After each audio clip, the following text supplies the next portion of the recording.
আপনজনকে কাছে পাওয়ার জন্য পবিত্র কোরআন ও হাদিসে এমন কিছু দোয়া ও আমলের কথা বলা হয়েছে যা পাঠ করলে আল্লাহ তাআলা মানুষের মধ্যে ভালোবাসার সৃষ্টি করে দেন। মনে রাখা গুরুত্বপূর্ণ যে কোনো দোয়ার মূল ভিত্তি হলো আল্লাহর উপর পূর্ণ বিশ্বাস এবং হালাল পন্থায় কোনো কিছু চাওয়া।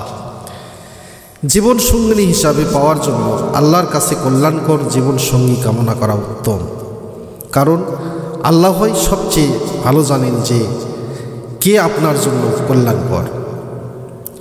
তবে যদি কারো প্রতি প্রবল আকর্ষণ থাকে এবং তাকে জীবন সঙ্গী হিসাবে পেতে চান, তাহলে এই দোয়াটি করতে পারেন।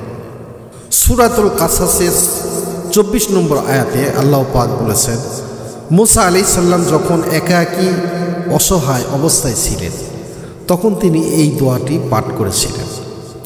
এর ফলে আল্লাহ তাআলা তার জন্য থাকা খাওয়ার ব্যবস্থা করেন এবং উত্তম সঙ্গিনী হিসাবে সঙ্গিনীর ব্যবস্থা করে দেন। তিনি দোয়া করেছিলেন, রব্বি ইন্নী লিমা আনজালতা ইলাইয়া মিন খাইরিন ফাকির।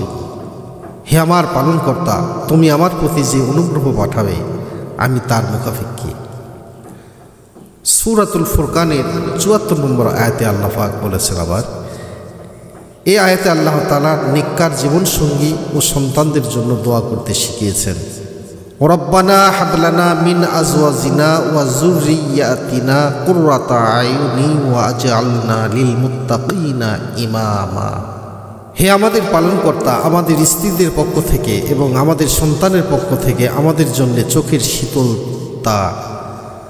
চোখের শীতলতা দান করো এবং আমাদেরকে মুত্তাকিদের জন্য আদর্শ স্বরূপ করো।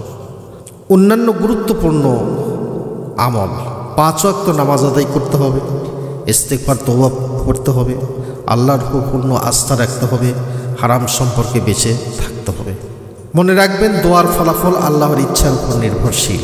তিনি বান্দার জন্য যা কল্যাণকর তাই করেন, তাই ধৈর্য ধরে দোয়া করেন এবং দোয়া করে যাওয়া উচিত।